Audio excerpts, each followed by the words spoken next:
the XTC song, which you produced too. Yes. The album Skylarking, and you were going to tell us a story, and I totally forgot what it was now. Oh, well, talking about, first of all, we were talking about how the unusual trajectory of Dear God and the entire album. Yeah, you know, that, which was not meant to be.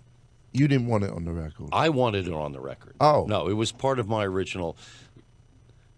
XTC was in a kind of a strange place at the time. They'd been releasing records, and as much as, you know, fans like me and everyone else who was an XTC fan, you know, appreciated the fact that they were, you know, all of the things about XTC that we like, the clever lyrics, the interesting melodic things and rhythms and that sort of thing. You know, it's very smart pop music. But the problem was the producers were losing control of the process, and subsequently the records were starting to sell less and less. It didn't have anything to do necessarily with the inherent quality of the music or anything like that.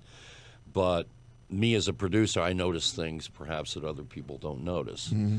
And the problem with XTC was that when Andy got stage fright, debilitating stage fright, and they stopped touring, their entire musical life took place in the studio.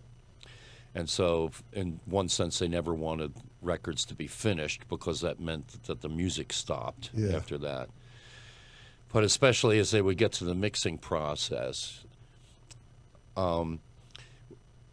sometimes you lose perspective. You know, like if you give people too much time to do it, you know, they lose perspective. Yeah. Spend all day mixing a song, then you take it home, and you find some little thing wrong with it, and you come back the next day and you start mixing it again, and it goes day after day.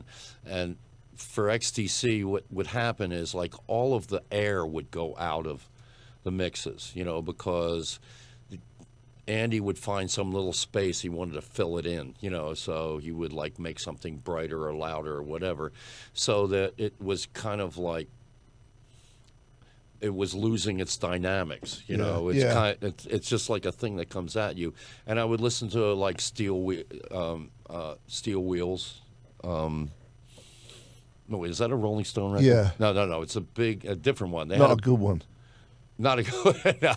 No, but they had a record with like a train on it. I can't remember, and it was the one that came maybe just before we did Skylarking. And I listened to the record and I say the songs are great, music great, but I get to the end of the record and I feel exhausted. Yeah, you know, you just feel tired, and the reason why is because you're straining through the entire record to like pull things out of the mix because everything has gotten flat. You know, there's no air in anything, nothing particularly sticks out.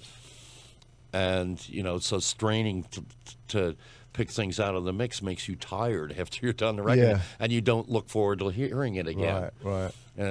And so that was a product of essentially, you know, when you don't go out on the road and play the material and you just keep mixing it over and over and over again and looking for spaces to fill in. So when I got involved with XTC, the first thing I said, well, I'm not going to be the producer that leaves on this one. I'm going to be there for the entire record. I declared that to the band because I knew the history of the band. And by the time we got to the end of the project, a remarkable thing happened. We got through like 2 mixes. We started the project in my studio up in upstate New York. We essentially laid out the whole record. The entire record is on 2 reels of tape because it all segues into, all the songs segue into other songs and stuff like that. And they're in a very particular order. So we laid down all of the basic stuff in upstate New York. We went to San Francisco and we overdubbed all the drums and strings and all the other stuff in the studio that the Tubes had built to do to complete an album called Love Bomb that we had done. And then we went back to do the mixing back to upstate New York. After the second song, the band said, we're going home to England. We're not going to stay for the mix. And I didn't know how to interpret that, but essentially it had meant that Andy had given up on the record, you know, that he just thought this was a waste of time. So that was a good thing. It was a good thing for me because then I mixed the record without, you know, in a normal amount of time, you know. Instead of it taking months and months to mix the record was done maybe in a week or so. and sent it back to England. And then Andy was just so bothered by the fact that I didn't let him take over the process that he trashed the album to anyone who would listen, even before the record came out. He says the worst record we ever made. And then and then Andy got paranoid about Dear God because he thought people would be protesting on his lawn.